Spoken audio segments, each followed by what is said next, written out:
I'm gonna show you guys hidden fees that at least I wasn't aware of until I actually got my invoice.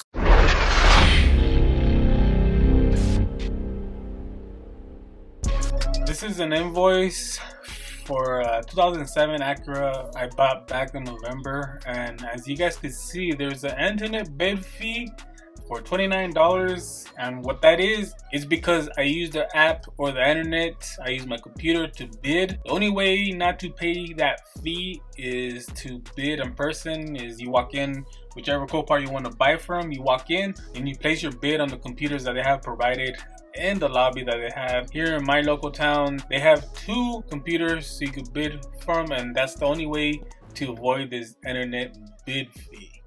And the second fee that was a surprise to me, because I didn't do my research, is the gate fee. 59 bucks for a gate fee. And what the gate fee is that they're charging you to pick up the car from their yard and bring it outside so you could haul it away, which is, I don't get it. I don't know why they're charging me so much, but I guess that's how Copart makes their money.